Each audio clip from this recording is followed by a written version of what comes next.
Hello friends, आप कैसे हैं? बीएससी सेकेंड ईयर के बच्चों का भगवती पीजी ऑनलाइन क्लासेज में स्वागत है।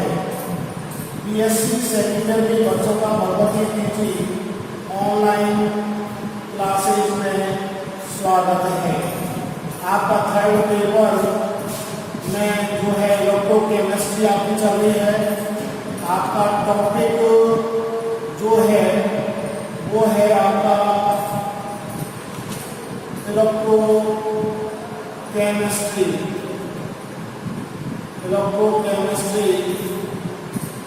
पार्ट नंबर 2 चल रहा है। इलेक्ट्रोकेमिस्ट्री की आपकी यूनिट जो है 2 यूनिट है। हमने पूर्व में आपको बता चुका है, यूनिट नंबर 2 का ऑफलाइन पढ़ चुके हैं।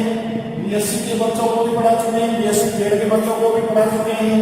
अब हमारा जो यूनिट नंबर 5 यानी इसका सेकंड पार्ट चल रहा है, यूनिट नंबर 5। और यूनिट नंबर 5 के अंदर जो है विद्युत रासायनिक सेल पढ़ रहे हैं। विद्युत रासायनिक सेल हम पढ़ रहे हैं। विद्युत रासायनिक सेल के बारे में हमने आपको डैनियल सेल, गैल्वेनिक सेल, आपका जो वोल्टियर सेल है, प्राथमिक सेल है, मरकरी सेल है, आपका द्वितीयक सेल है, हीलियम सेल है, ये सभी आपके विद्युत रासायनिक सेल के उदाहरण हैं, जिनके बारे में प्रारूपिक गैल्वेनिक सेल की संरचना हमने आपको पूर्व के वीडियो में बताई। इसमें 2 खंड होते हैं, एनोड और कैथोड। और एनोड आपका जेडएन की छड़ का जो ZnSO4 के पेड़ में डूबा हुआ रहता है। कॉपर की जो छड़ है वो कॉपर सल्फेट के विलयन में डूबी हुई रहती है। और इनको हम किसी चालक तार के माध्यम से जोड़ देते हैं और इस चालक तार के अंदर धारा को मापने के लिए एमीटर या वोल्टमीटर लगा देते हैं। और इन दोनों विलयनों को हम लवण सेतु के माध्यम से जोड़ देते हैं, जो शार्ट ब्रिज का कार्य करता है, जिसमें प्रबल विद्युत अपघट्ट बना रहता है। ऑक्सीकरण एनोड पर होता है, अपचयन हमेशा कैथोड पर होता है। इनकी रिएक्शन और संपूर्ण नेट समीकरण हम पूर्व के वीडियो में आपको पढ़ा चुके हैं। अब देखिए आपका कैथोड व एनोड,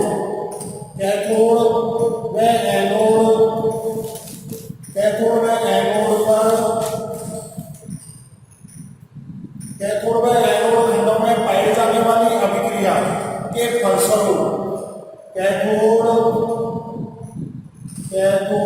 व एनोड खंडों पर पाई जाने वाली अभिक्रिया के फलस्वरूप जो विभव उत्पन्न होता है वह सेल विभव या सेल का विद्युत वाहक बल कहलाता है। EMF आपका सेल का विद्युत वाहक बल कहलाता है। क्या कहलाता है? सेल का विद्युत वाहक बल कहलाता है। तो देखिए ये आपका E सेल बराबर E आपका कैथोड और माइनस E एनोड। ये आपका यानी सेल विभव बराबर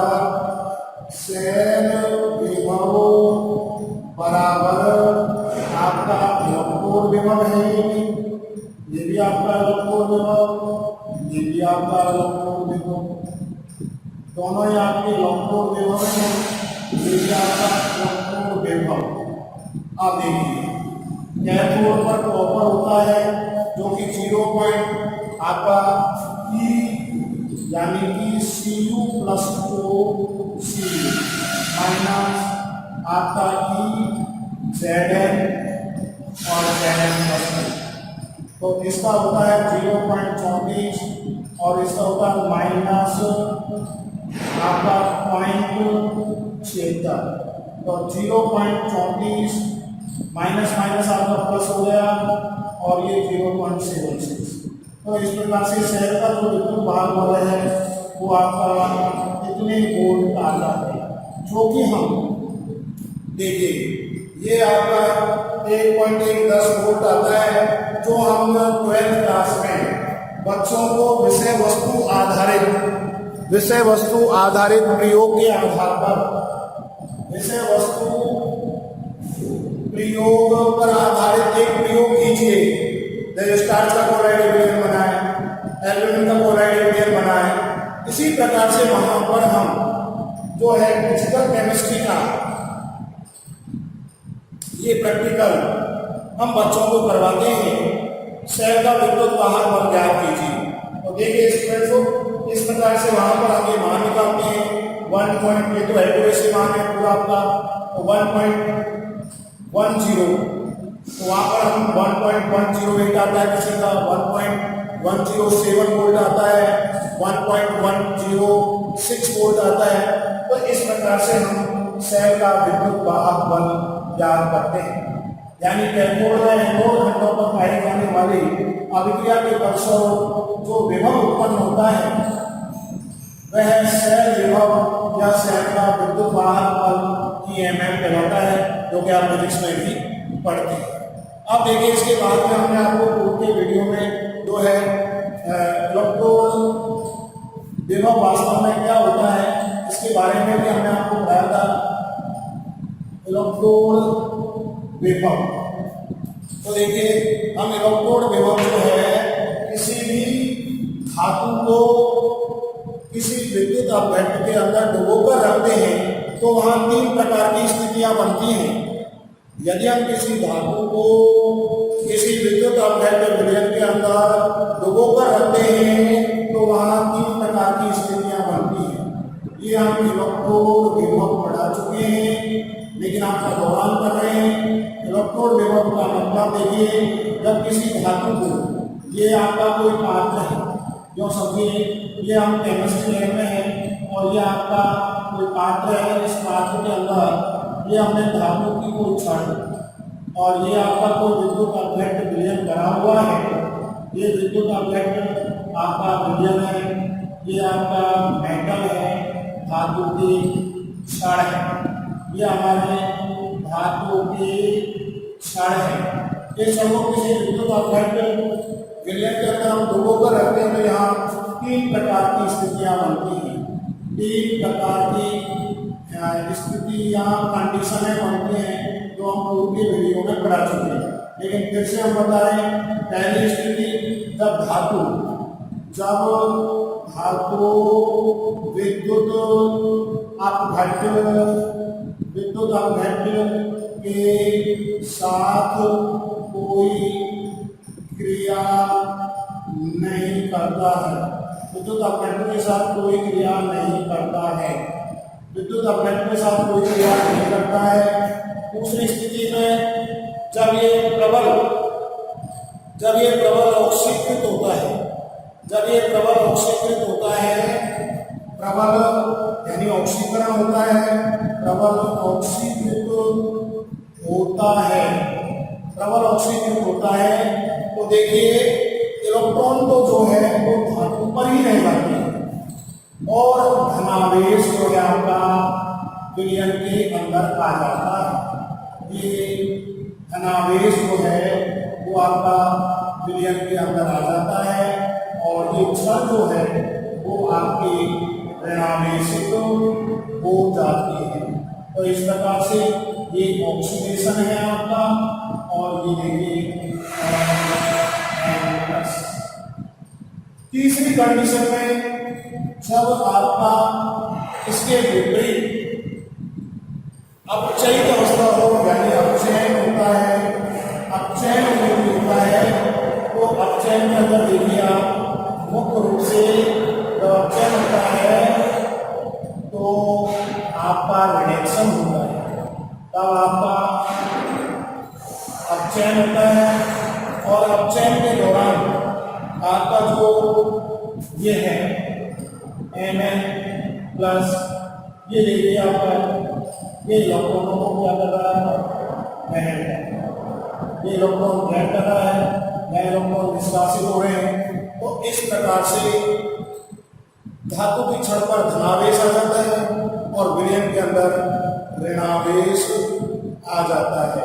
तो इस प्रकार से देखिए, इस तरह से हम पूर्व के वीडियो में भी आप पढ़ा चुके हैं, लेकिन हम दोहरान कर रहे हैं। जब किसी धातु की छड़ को किसी विद्युत अवैध विलयन के अंदर डुबो कर रखते हैं तो 3 प्रकार की स्थितियां बनती हैं। पहली, जब धातु विद्युत अवैध विलयन के साथ कोई क्रिया नहीं करता है, वो किसी भी विद्युत अवैध विलयन के साथ कोई क्रिया नहीं करता है। दूसरी स्थिति में जब वो प्रबल ऑक्सीकृत होता है तो इलेक्ट्रॉन की छड़ पर ऋणावेश आ जाता है तथा विलयन में धनावेश आ जाता है, और इन धनावेश और ऋणावेश को पृथक करने के कारण जो विभव उत्पन्न होता है वह आपका इलेक्ट्रोड विभव कहलाता है। दूसरी, जस्ट इसके विपरीत ऑक्सीकरण के अलावा यदि अपचयन होता है तो धातु की छड़ पर धनावेश आ जाता है तथा विलयन के अंदर ऋणावेश आ जाता है, और इन धनावेश और ऋणावेश को पृथक करने के लिए जो विभव उत्पन्न होता है उसे हम इलेक्ट्रोड विभव कहते हैं। तो इस प्रकार से ये ऑक्सीकरण हो रहा है आपका, ये इलेक्ट्रॉन आपके निकल रहे हैं। रिडक्शन में देखिए यहाँ आपका क्या हुआ है, इलेक्ट्रॉन आपके जुड़ रहे हैं। तो इस प्रकार से ये इलेक्ट्रोड विभव के बारे में हम आपको पढ़ा चुके हैं। और ये रिएक्शन को भी हम देख लीजिए, यहाँ पर देख लीजिए कोई भी मेटल है और ये आपका ऑक्सीकरण होता है, ये आपका ऑक्सीकरण होता है, और ऑक्सीकरण के फलस्वरूप देखिए Mn प्लस और ये रिडक्शन हो गया, ये आपका अपचयन, वापस में धातु के मूल अवस्था में आ जाता है। अब देखिए इस प्रकार से नेक्स्ट जो है मानक अपचयन विभव स्टैंडर्ड मान। यदि हम इलेक्ट्रोड विभव का मान 25 डिग्री सेल्सियस या 291 केल्विन तापमान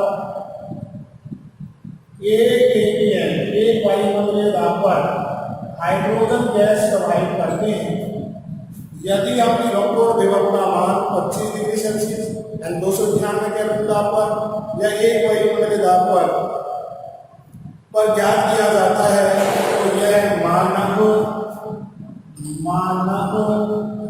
हाइड्रोजन इलेक्ट्रोड कहलाता है। यानी मानक मतलब स्टैंडर्ड SHE, मानक हाइड्रोजन इलेक्ट्रोड कहलाता है। तो यदि हम इलेक्ट्रोड विभव का मान 25 डिग्री सेल्सियस 291 केल्विन तापमान 1 atm पर ज्ञात करते हैं तो वह मानक हाइड्रोजन इलेक्ट्रोड कहलाता है, जिसे SHE कहते हैं। अब हम बहुत ही इंपॉर्टेंट जो कि पढ़ा चुके हैं मानक हाइड्रोजन इलेक्ट्रोड। वास्तव में मानक हाइड्रोजन इलेक्ट्रोड क्या है, मानक हाइड्रोजन इलेक्ट्रोड क्या है? तो देखिए मानक हाइड्रोजन जो इलेक्ट्रोड है, मानक हाइड्रोजन इलेक्ट्रोड, मानक हाइड्रोजन इलेक्ट्रोड में देखिए SHE। तो हमने मानक हाइड्रोजन इलेक्ट्रोड के बारे में पढ़ रहे हैं, और देखिए ये आपका ग्लास का एक कांच का ग्लास का एक जैकेट है और इसके अंदर पेटी के इलेक्ट्रोड आपके लगे हुए हैं, ये आपने बता दिया था। प्लेटिनम का इलेक्ट्रोड आपका लगा हुआ है और इस पात्र के अंदर कोई भी आपका 1 मूलता का विलयन बना हुआ है। ये देखिए मानक हाइड्रोजन इलेक्ट्रोड कर रहे हैं 1N प्लस अम्ल H, अम्ल आपका मूलता का बना हुआ है, H प्लस अम्ल का विलयन आपका बना हुआ है। और ये आपका देखिए ग्लास ये आपका जो है ग्लास जैकेट है, आपका ग्लास जैकेट। और ये आपका जो है, ये आपका देखिए यहाँ से हम जो है एक वायुमंडलीय दाब पर, यानी कि एक वायुमंडलीय दाब पर 1 atm दाब पर शुद्ध H2 गैस प्रवाहित करते हैं, शुद्ध गैस प्रवाहित करते हैं। ये विलयन है आपका, ये आपका प्लेटिनम का इलेक्ट्रोड है आपका, ये प्लेटिनम का आपका इलेक्ट्रोड है। अब देखिए मानक SH मानक हाइड्रोजन इलेक्ट्रोड, यानी 1N अम्ल का विलयन जो है में Pt का इलेक्ट्रोड हम लगा देते हैं, जिसे कांच के ग्लास से जैकेट से हम ढक देते हैं। अब यदि हम इस पर 1 atm दाब पर हाइड्रोजन गैस प्रवाहित करते हैं, हाइड्रोजन गैस प्रवाहित करते हैं, तो इस प्रकार बना जो इलेक्ट्रोड है वह मानक हाइड्रोजन इलेक्ट्रोड कहलाता है। इसके इलेक्ट्रोड विभव का मान हमेशा, इसके इलेक्ट्रोड विभव का मान हमेशा 0 होता है। इस मानक हाइड्रोजन इलेक्ट्रोड विभव का मान SH का मान हमेशा 0 होता है, हमेशा क्या होता है आपका 0 होता है। तो ये मान आपको ध्यान रखना है, हमेशा 0 होता है। एनोड तथा कैथोड दोनों के रूप में हम बदल सकते हैं और इसे निम्न प्रकार हम ज्ञात करेंगे। देखिए तो इस प्रकार से ये आपकी रिएक्शन दे लीजिए, हाइड्रोजन और 2H दो इलेक्ट्रॉनों का त्याग कर दिया, 2H प्लस इलेक्ट्रॉन इसने बैक कर लिया, तो ये आपका ऑक्सीकरण और अपचयन दोनों घटनाएं होंगी। इस प्रकार से हम माइनर हाइड्रोजन इलेक्ट्रोड जो वेरी इंपॉर्टेंट है, यूनिवर्सिटी के अंदर शॉर्ट नोट्स के रूप में आता रहता है। अब देखिए स्टूडेंट्स, हम आगे देखते हैं, इसी में जो आगे का टॉपिक है वो बहुत इंपॉर्टेंट है। SH का प्रयोग किसी भी धातु के एकल इलेक्ट्रोड विभव का मान ज्ञात करने में किया जाता है, यानी मानक हाइड्रोजन इलेक्ट्रोड, मानक हाइड्रोजन इलेक्ट्रोड यानी SH, मानक हाइड्रोजन इलेक्ट्रोड यानी SH, मानक हाइड्रोजन इलेक्ट्रोड का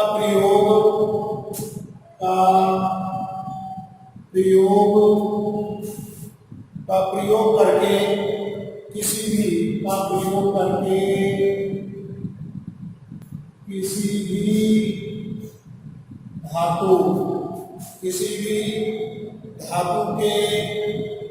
धातु के एकल इलेक्ट्रोड विभव का मान ज्ञात किया जा सकता है। एकल इलेक्ट्रोड विभव का मान ज्ञात किया जा सकता है। तो इसके द्वारा हम किसी भी एकल इलेक्ट्रोड विभव का मान हम ज्ञात कर सकते हैं। तो इसमें हम जो पहला एग्जाम्पल देखेंगे वो है आपका नंबर 1, वो है आपका जिंक Zn का इलेक्ट्रोड विभव ज्ञात करना। Zn का इलेक्ट्रोड विभव ज्ञात करना, Zn का इलेक्ट्रोड विभव ज्ञात करना। तो देखिए हम Zn का इलेक्ट्रोड विभव ज्ञात कर रहे हैं, तो ये देखिए आपका Zn का इलेक्ट्रोड विभव, ये देखिए Zn की क्षण है आपकी, ये आपकी Zn की क्षण है जो कि Zn से जो प्लेन के अंदर पूरी रहती है।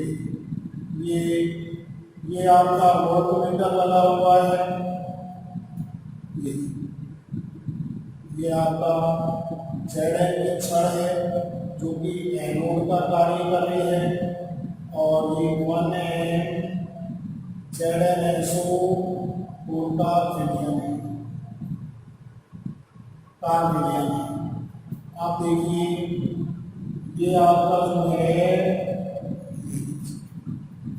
ये आपका मानक हाइड्रोजन इलेक्ट्रोड, मानक हाइड्रोजन इलेक्ट्रोड। और ये देखिए ये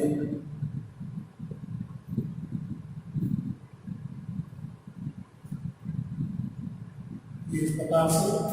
और ये आपका एक एटीएम दाब पर, एक वायुमंडलीय दाब पर शुद्ध H2 गैस हम प्रवाहित कर रहे हैं, H2S गैस प्रवाहित कर रहे हैं, जो कि कैथोड का कार्य कर रहे हैं। ये Pt का इलेक्ट्रोड है आपका, ये आपका कैथोड का कार्य कर रहा है, Pt का इलेक्ट्रोड है। और 1m अम्ल का विलयन है आपका, 1 पूर्णता का H+ अम्ल का विलयन है आपका, अम्ल का विलयन है। और ये हमारा जो है पूरा SH3 मानक हाइड्रोजन इलेक्ट्रोड विभव है। ये हमारा एनोड का कार्य कर रहा है, वो कैथोड का कार्य कर रहा है। ये वोल्टमीटर है। और ये आपका साल्ट ब्रिज के द्वारा, ये साल्ट ब्रिज के द्वारा देखिए, ये साल्ट ब्रिज के द्वारा हमने इसको छोड़, साल्ट ब्रिज के द्वारा हमने इसको, ये साल्ट ब्रिज के द्वारा ये रहा आपका साल्ट ब्रिज।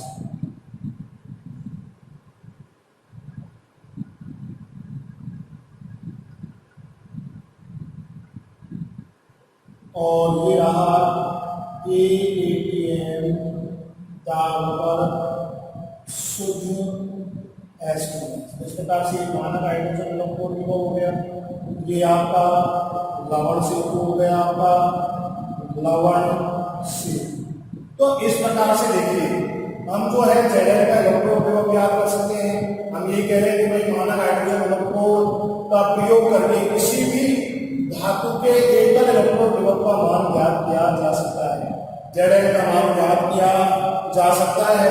तो देखिए P0 सेल मानक हम पढ़ रहे हैं, स्टैंडर्ड मान पढ़ रहे हैं, P0 आपका R राइट, P0 आपका लैंड। तो इस प्रकार से ये आपका जो है कैथोड और एनोड हो गया आपका। ये देखिए ये आपका जो हो गया कैथोड हो गया आपका, जो कि मानक हाइड्रोजन। ये आपका क्या हो गया, ये आपका एनोड हो गया आपका बैक साइड से। ये आपका क्या हो गया, एनोड हो गया। अब देखिए इसका मान रख देते हैं। इसके लिए मान जो होता है 0.76 वोल्ट होता है आपका। E0 जो कैथोड है वो आपका SHE, और ये E0 जो है आपका Zn+2। अब देखिए 0.76 वोल्ट बराबर आपका हमेशा जो है मानक हाइड्रोजन इलेक्ट्रोड विभव का मान हमेशा कैथोड और एनोड के लिए 0 होता है। ये आपका 0 हो गया, ये आपका E0 Zn और फिर Zn+2। आप देखिए ये आप उधर की तरफ आएंगे से, तो ये E0 Zn+2 माइनस आपका 0.76 वोल्ट। तो Zn के लिए ये आ गया इलेक्ट्रोड विभव का मान। Zn के लिए इस प्रकार से हम एकल इलेक्ट्रोड विभव का मान ज्ञात कर सकते हैं। तो देखिए इस प्रकार से हम एकल इलेक्ट्रोड विभव का मान ज्ञात करते हैं, जो कि बहुत ही इंपॉर्टेंट है आपका एकल इलेक्ट्रोड विभव का मान। तो देखिए मानक हाइड्रोजन इलेक्ट्रोड विभव SH का प्रयोग करके किसी भी धातु के एकल इलेक्ट्रोड विभव का मान ज्ञात किया जा सकता है। तो हमने सबसे पहले Zn का इलेक्ट्रोड विभव ज्ञात करना है। तो Zn का इलेक्ट्रोड विभव हमें Zn की छड़ दी, जो कि एनोड का कार्य कर रही है। ये आपका 1 मोलर का ZnSO2 का भी भरा हुआ है इसके अंदर। अब ये ऑक्सीकरण का कार्य करता है, एनोड पर जो क्रिया हुई इसे वोल्टमीटर के द्वारा जोड़ दिया। और ये आपका मानक हाइड्रोजन इलेक्ट्रोड विभव जो हमने पूर्व में पढ़ा था। और यहाँ पर शुद्ध हाइड्रोजन गैस एक वायुमंडल पर प्रवाहित की जाती है। ये लीजिए आपका, तो ये हो गया SH हमारा, इसमें प्लेटिनम के इलेक्ट्रोड होते हैं जो कैथोड का कार्य कर रहा है। 1 मोलरता के अम्ल का विलय इसके अंदर भरा हुआ है। तो इस प्रकार से ये Zn का इलेक्ट्रोड विभव ज्ञात करने का हमने चित्र आपको बताया। और देखिए मानक संख्या को जीरो लगा दी, तो ये हो गया मानक सैल विभव, क्योंकि स्टैंडर्ड मान हो गया। P0 आपका राइट हैंड साइड जो है आपका ये रहा SH तो कैथोड का कार्य कर रहा है, लेफ्ट साइड आपका ये रहा एनोड का कार्य कर रहा है। और Zn के जो सैल विभव का मान है 0.76 वोल्ट होता है SH और Zn का Zn। ये आपका अर्धसैल क्रिया को हमने प्रदर्शित कर दिया आपका सैल विभव आ रही है इस प्रकार से। और ये देखिए हमेशा मानक हाइड्रोजन इलेक्ट्रोड विभव का मान 0 होता है, 0 हो गया। ये आपका E0 माइनस E0 Zn और Zn+2 ये उसको हम करके तरफ लाएंगे, पक्षांतर करेंगे। ये आपका तरफ आ जाएगा। और देखिए इस प्रकार से ये आपका 0.76 वोल्ट माइनस, तो इस प्रकार से ये सैल विभव का मान आ गया Zn इलेक्ट्रोड। दूसरा जो है हम पढ़ेंगे कॉपर का इलेक्ट्रोड विभव ज्ञात करना। इसका इलेक्ट्रोड विभव ज्ञात करना, कॉपर का इलेक्ट्रोड विभव ज्ञात करना। तो देखिए स्टूडेंट्स, कॉपर का जो इलेक्ट्रोड विभव ज्ञात करेंगे, एकल इलेक्ट्रोड विभव का मान ज्ञात किया जाता है मानक हाइड्रोजन इलेक्ट्रोड के द्वारा। जब हम कॉपर का इलेक्ट्रोड विभव ज्ञात करेंगे तो ये देखिए आपका, ये तो यहाँ आ जाएगा। और ये जो कॉपर है वो अपन इधर की तरफ कॉपर की छड़ रख लेंगे जो CuSO2 के विलय में डूबी रहती है। तो ये हमारा किसका कार्य कर रहा है, मानक हाइड्रोजन इलेक्ट्रोड विभव एनोड का कार्य कर रहा है। ये आपका किसका कार्य करेगा, कॉपर जो है कैथोड का कार्य करेगा। और इस प्रकार से हम जो है वो Cu+2/Cu यानी कॉपर के सैल विभव का मान हम ज्ञात कर सकते हैं। फिर समझिए आप कोशिश करना घर पर, जहां पर हम ये मानक हाइड्रोजन इलेक्ट्रोड विभव है SH वो यहाँ ले लेंगे, आपका जो एनोड का कार्य कर रहा है कॉपर की छड़ को यहाँ ले लेंगे, दोनों को वोल्टमीटर से चारों तार के द्वारा जोड़ देंगे। और इस प्रकार से यहाँ पर जो है राइट कैथोड जो है SH हो जाएगा, कैथोड जो है वो आपका Cu+2 हो जाएगा, एनोड आपका SH हो जाएगा। यहाँ एनोड जो है SH हो जाएगा जिसका मान 0 होता है, यहाँ 0.34 हो जाएगा आपका। और इस प्रकार से Cu+2 Cu बराबर आपका 0.34 वोल्ट आपका मान आ जाएगा। तो इस प्रकार से देखिए स्टूडेंट्स को हम जो है यूनिट नंबर 5 यानी इलेक्ट्रोकेमिस्ट्री का सेकंड पार्ट अब चल रहा है, उसका फर्स्ट पार्ट हम जो है ऑनलाइन में पढ़ चुके हैं। और आज हमने आपको मानक हाइड्रोजन इलेक्ट्रोड विभव का प्रयोग करके किसी भी एक एकल धातु के इलेक्ट्रोड विभव का मान हमने ज्ञात कर सकते हैं। जैसे Zn का ज्ञात किया उसी प्रकार से हम कॉपर का ज्ञात कर सकते हैं। और नेक्स्ट वीडियो में आप देखिए कोशिश करना कॉपर का आप डायग्राम बनाकर के इस प्रकार से मान ज्ञात करने की कोशिश करना, आपका +34 आएगा। और इसके बाद में हम आपको बहुत इंपॉर्टेंट विद्युत रासायनिक श्रेणी ECS इलेक्ट्रो सीरीज हम आपको विद्युत रासायनिक श्रेणी के बारे में बताएंगे। धन्यवाद, आज के वीडियो में इतना ही।